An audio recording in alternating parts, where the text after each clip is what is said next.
Today on GrowthShares, we're going to analyze and see whether Novartis is a great long-term investment. As part of the healthcare sector, the data and corresponding grades will reflect that so you can compare with other companies in different sectors. This analysis is divided into three factors: the business, the stock, and the price, with each weighted according to their importance. Each factor has a set of metrics which delve deeper into each factor. They are also weighted based on importance. Both the factors and metrics are given a grade from 1 at the low end to 100 at the high end, with 51 being considered average.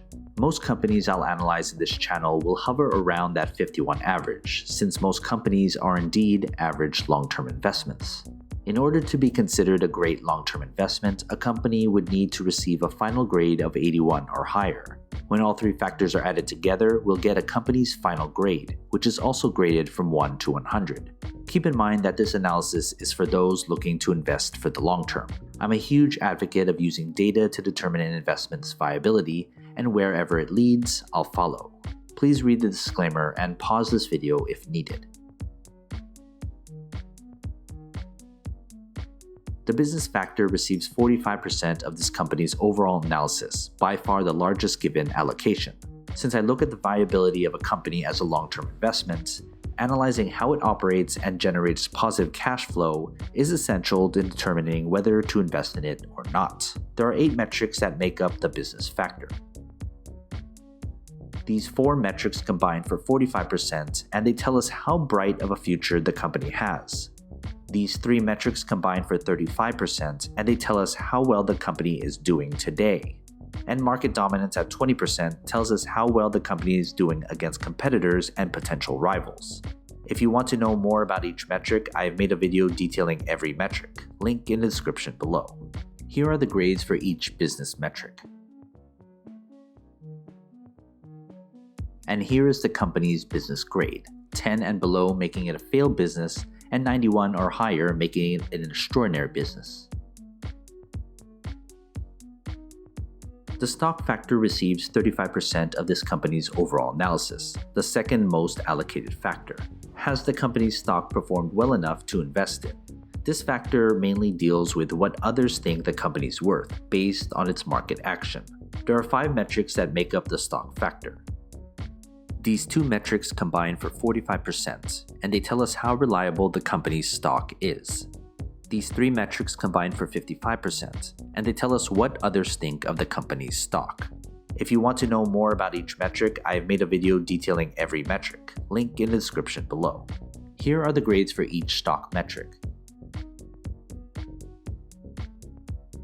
And here's the company's stock grade, with 10 or below making it a failed stock, and 91 or higher making it an extraordinary stock.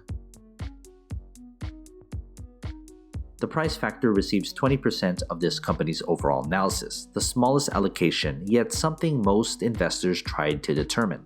Price per share isn't everything, but it does determine the best price at which to invest.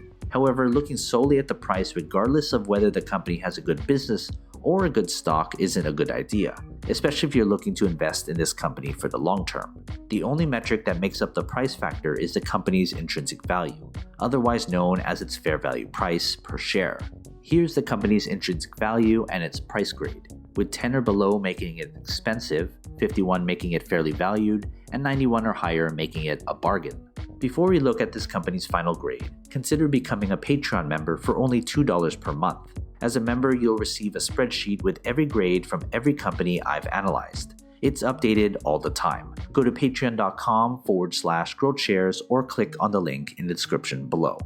The final grade is the sum of all 3 factors, calculated into a single number graded from 1 to 100, with 10 or below being a failed company, to 91 and higher being an extraordinary long-term investment. Here's the company's final grade and what kind of investment it is.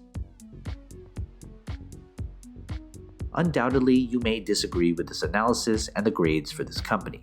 Often, owning this stock may give you some bias whether you agree or disagree with this analysis. I look solely at the data and nothing else. There's enough out there to create a narrative and picture of where a company is headed.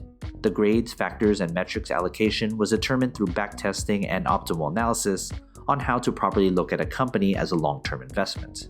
I'll be sure to update this analysis if any news or events drastically change the grades I've given this company, so look out for that.